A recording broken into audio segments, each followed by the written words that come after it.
दोस्तों अभी हम पहाड़ी के टॉप पर खड़े हो रखे हैं और ये एक ऐसा स्थान है जो इतिहास को याद दिलाता है। दोस्तों ये वही पहाड़ी है जहां से एक दलित को बिना किसी कसूर के नीचे गिरा दिया जाता था, एक परंपरा को निभाने के लिए, उस परंपरा को आगे बढ़ाने के लिए।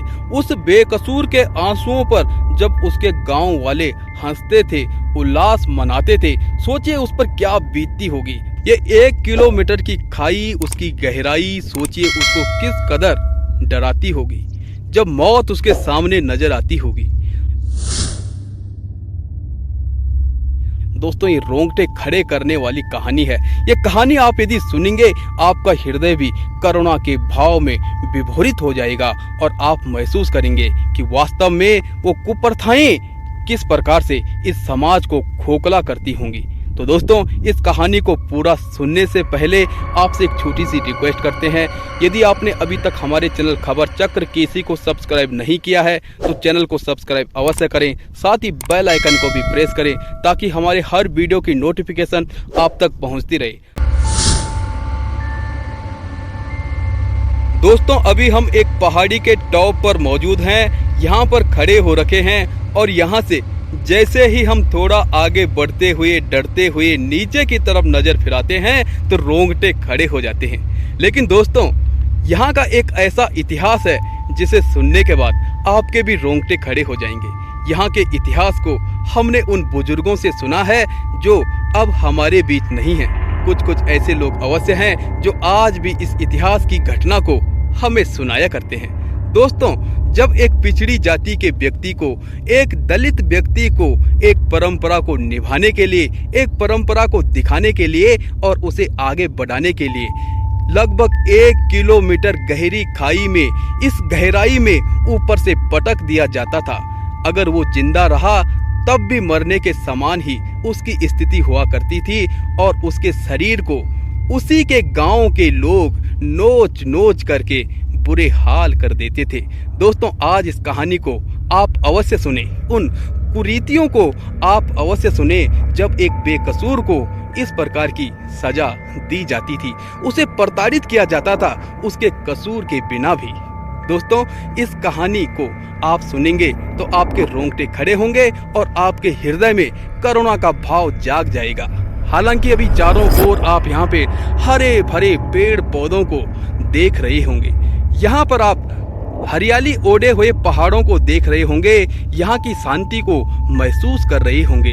लेकिन उस परंपरा को निभाने के लिए एक जाति विशेष के व्यक्ति को किस प्रकार से अशांत रहना पड़ता होगा, उसकी मृत्यु का दिन जब आता होगा तब आता होगा, लेकिन उसका एक एक दिन किस प्रकार से गुजरता होगा कि इतनी तारीख को, इतने दिनों बाद मेरे साथ ये हस्ल होने वाला है। दोस्तों ये कहानी नहीं है, ये एक हकीकत है। आप देख सकते हैं, आप इस गहराई को महसूस कर सकते हैं कि यहाँ से क्यों, किस लिए और किस परंपरा के लिए एक व्यक्ति की बलि चढ़ाई जाती थी। यदि वो जीवित रहा तो भी मरने के समान ही उसकी स्थिति हुआ करती थी। तो आइए उस इतिहास पर एक नजर फिराते हैं। दोस्तों अभी आप अपनी स्क्रीन पर देख रहे हैं, ये प्रताप नगर की पहाड़ियां हैं जो धुंधली नजर आ रही हैं और इसके ठीक नीचे 42 वर्ग किलोमीटर में फैली हुई टिहरी झील है जो पूरी दुनिया में आकर्षण का केंद्र है। सामने आप स्क्रीन पर देखिए, बीचों बीच ये भारत का सबसे लंबा झूला पुल डोबरा चांटी पुल आपको नजर आ रहा है। और यदि आपको मैं इस तरफ दिखाऊं तो यहाँ पे आपको अलेरू गांव देखने को मिलेगा और इसके ठीक पीछे ये कांडी खाल की पहाड़ियां नजर आ रही हैं। ये जो सड़क है ये राष्ट्रीय राजमार्ग 94 है जो गंगोत्री यमुनोत्री को ऋषिकेश, हरिद्वार, देहरादून से जोड़ता है।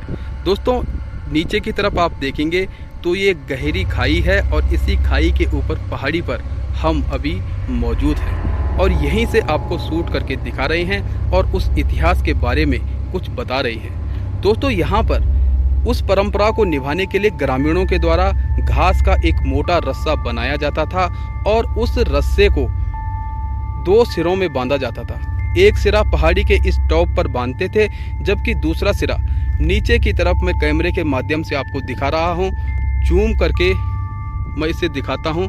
यहाँ पर इस स्थान पर उस रस्से को बांधा जाता था।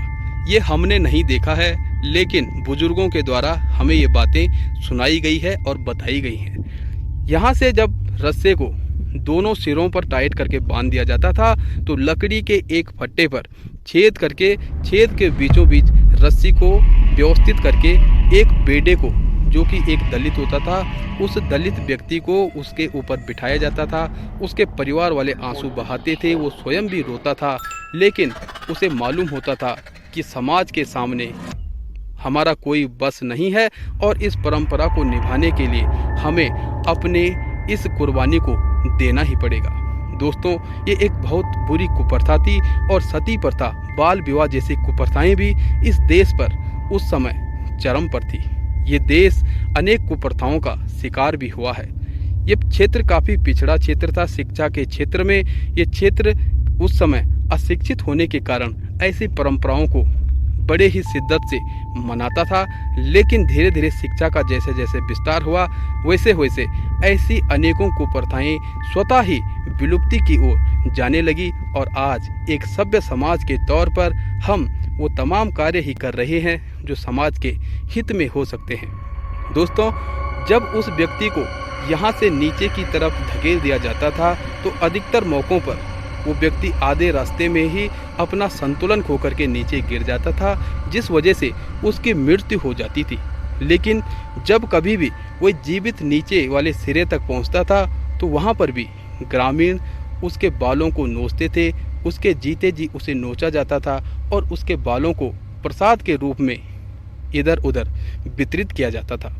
यदि किसी भी साल इस परंपरा को गांव वाले नहीं निभाते थे तो मान्यता थी कि गांव में अकाल पड़ सकता है, बारिश नहीं होगी और देवी देवता रुष्ट हो जाएंगे।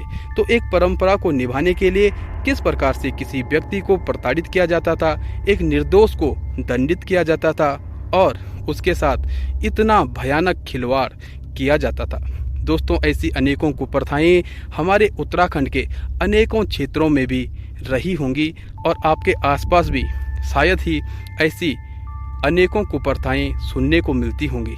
यदि ऐसा है तो आप भी कमेंट करके अवश्य बताएं। और आज हम सौभाग्यशाली हैं कि हमारा जन्म एक ऐसे समाज में हुआ है, एक ऐसे कालखंड में हुआ है जहां पर हमारे पास कानून व्यवस्था है, हमारे पास संविधान है और हर व्यक्ति को अपनी बात रखने की स्वतंत्रता है।